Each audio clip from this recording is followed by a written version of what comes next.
The day my wife gave birth to another man's child, her parents hired 10 security guards to keep me away from the maternity ward. But I never showed. I didn't make a scene later. I heard her mother was holding her hand, stroking her hair. "Ava, don't you worry," she'd said. "We'll make sure he doesn't get within 100 feet of you. Your father has men watching the main entrance too. If he dares to show up and cause trouble, we'll have him arrested." Ava, pale and exhausted, managed a weak nod, but her eyes still drifted towards the elevator bank. The space was empty. Only then did she finally let out a breath. She didn't realize she'd been holding. She couldn't understand it. All she was doing was giving her high school sweetheart a child, a legacy before he died. Why couldn't I just understand that? As a nurse placed the crying infant in her arms, a genuine, relieved smile spread across her face. She told herself that if I came to visit her the next day, she would forgive all our recent fights. She would even be willing to let me be the baby's father. What she didn't know was that I had just filed my final paperwork with Doctors Without Borders. In 7 days, I disappear into the world's forgotten corners. I was never coming back. The day Ava was discharged from the birthing center, I was finishing the last of my handover paperwork at the hospital. I walked up to her parents' front door and paused, my hand on the knob. Laughter spilled from inside. "He's such a beautiful baby," her mother cooed. "Those big eyes. He got them from his father, that's for sure." Leo emerged from the kitchen holding a steaming bowl of homemade chicken soup. "I made this myself," he said, his voice a gentle hum. "You're still weak. You need to build up your strength." He sat on the edge of the bed, feeding Ava spoonful by spoonful with a tenderness that screamed of domestic bliss. They looked like a perfect family. Her father, shaking a baby rattle,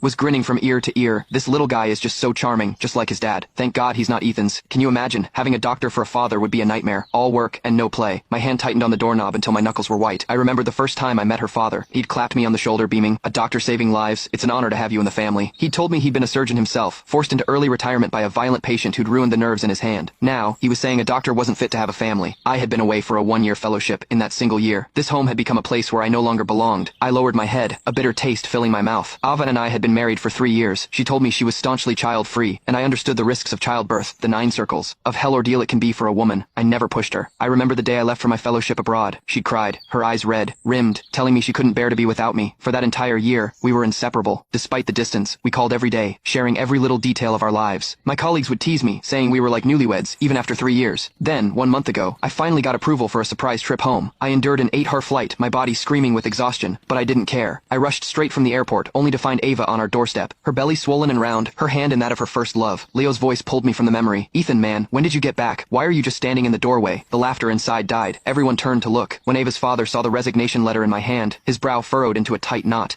"How did I ever entrust my daughter to someone like you? What a disgrace. You quit your job? What's the plan, Ethan? Are you expecting us to support you? What kind of husband are you?" Her mother chimed in, her finger pointed at me like an accusation. "You quit. That job was a golden ticket, and you couldn't even handle that. What can you do? Ava's recovering. The baby needs things. Money, Ethan. Or do you expect the 3 of you to live on air?" A hollow laugh escaped my lips. "Whose wife and whose child?" I said, my voice dangerously quiet. "Is whose responsibility?" "What did you just say, Ethan? Have you no sense of duty?" Ava finally broke. Her eyes were blazing, her face flushed with anger.